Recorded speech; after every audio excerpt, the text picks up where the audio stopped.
Guys, we do have some big news coming out of the United States, and it is very exciting news if you are a fan of the NFL, of course, the National Football League in America. And we do have CBS Sports in the USA reporting that the NFL is considering bringing an international series game to Australia, most likely in the 2026 season. Now, the NFL does play a number of games outside of the USA in order to sort of promote the game internationally, to grow the game. At the moment, they are playing games in Germany, in the UK. They did play a game in Brazil earlier this year, and also previously they have played in Mexico. They haven't been playing games in Mexico in recent years because the stadium there has been getting some renovations, but they are talking about going back to Mexico and maybe playing up to 8 games per season outside of the US. And apparently Australia is on the radar in terms of a location for international games. Previously they have just been playing them in Europe, obviously Mexico and Brazil. This year for the first time they did go to South America. It is around a 10-hour flight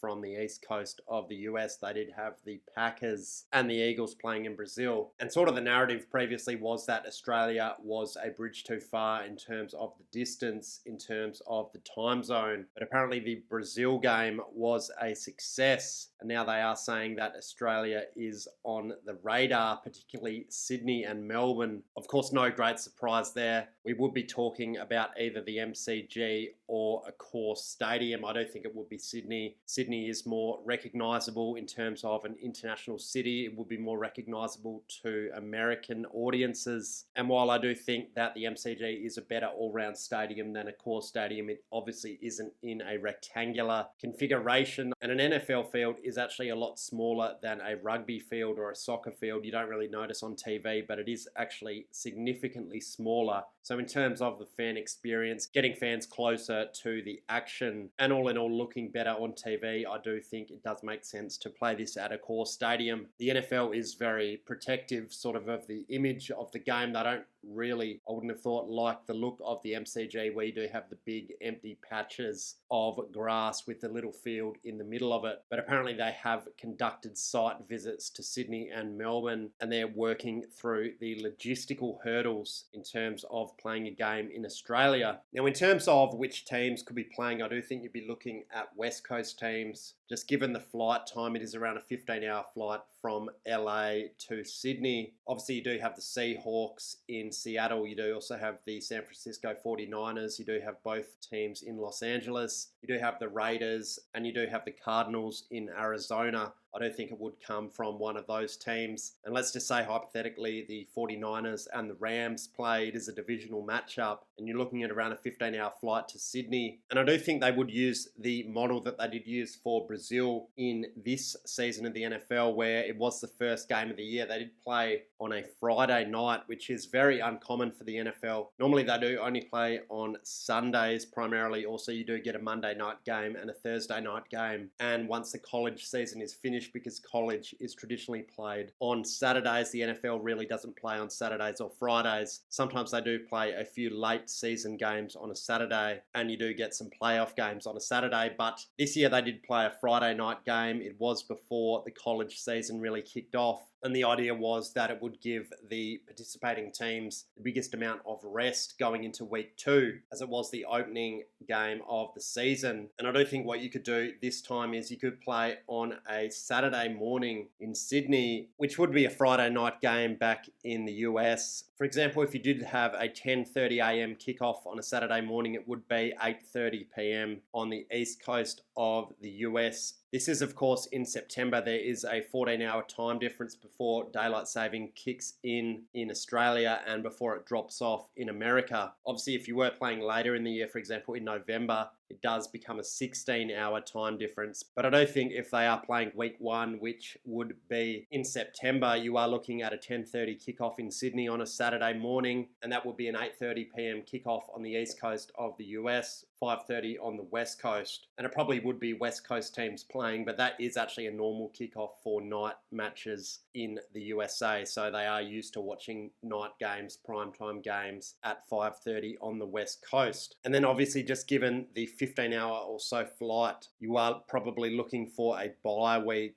the following week for the participating teams. Otherwise, they would basically get a 9-day break if they are going to play the following Sunday. You do finish the game on Saturday afternoon in Australia, obviously get on the plane on Saturday night. You'd get back to the US around Saturday night as well, given the time difference. So maybe they could do that. It is around a 7-day break, but there is going to be some jet lag issues. So I think most likely you do see a bye week the following week, and maybe they don't want to give a team a bye in week 2, so maybe they do end up playing in week 3 or 4 in Australia, but then you do have the issue of the teams having to travel on a short break and then play in Australia. So I think for that reason, week 1 does make the most sense. So it is an interesting thing. I think this would be a massive win for whatever city ends up getting the game. You would get a lot of NFL fans in Australia, in New Zealand, even in Asia flying in for the game. You probably do get some American tourists come across, especially if you get a West Coast fan base like a San Francisco 49ers. It isn't too much of a hassle to get across. It is just one flight really to the east coast of Australia. Americans obviously love Australia. They are really obsessed with Australia. They do really like Australians. Obviously you do have Crocodile Dundee, Steve Irwin, all these characters. You did have Oprah giving away that trip back in the early 2000s, so they have been obsessed with Australia, and it has really been part of the zeitgeist. And you don't really have the perceived issue of, say, a Mexico or a Brazil, where you do have a language barrier. You do have the perception that these countries aren't safe.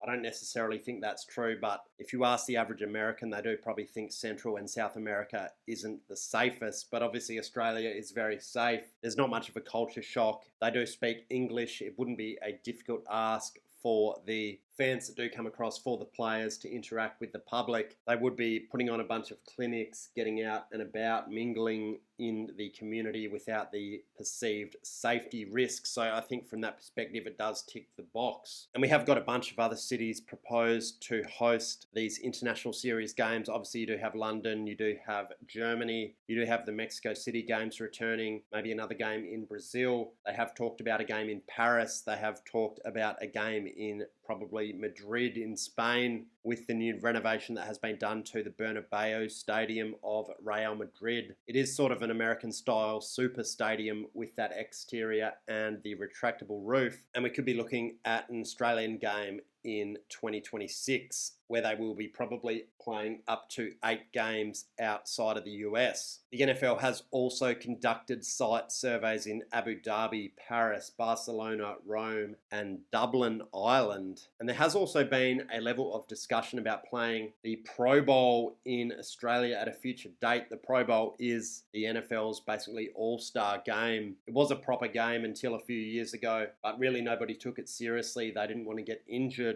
There wasn't really any tackling, so they did make it a skill-based game event. And then they did pivot that to a flag football competition. And the interesting thing about this is flag football is actually a sport in the 2028 Olympic Games in Los Angeles. And of course, what is the next Olympic Games after 2028 in LA? It is Brisbane, Australia. So the idea behind this would be to get flag football into the Australian consciousness and try and promote the game, get some interest, get a few more countries involved with it, and try and lobby for that to be retained in the 2032 Olympics in Brisbane. And then hopefully it will become a full-time Olympic sport going forward. I really don't see that happening in terms of Olympic Games that aren't played in the US. It's just too much of a niche sport for the rest of the world, and really it's a niche sport in America when you talk about flag football, not tackle football. But we do have the potential to see an all-star weekend in Australia post-season, obviously without the Super Bowl players involved with that, because they do have a bye week before the Super Bowl, so maybe you do have a game in Australia in terms of a flag football or some skill-based games in the Pro Bowl games. That would be in late January, early February in the Australian summer, so it will be pretty popular for the American public to get out of their winter and maybe come across to see that, and obviously it'll be good for the players as well. But either way, guys, we'll wait and see what comes of this. We would expect to get an announcement maybe in 2025 prior to the release of the schedule for the 2026 season, and I do think most likely we are going to see a game at Accor Stadium in 2026. That is all we're going to have time for today, guys. Thanks for watching, and don't forget to subscribe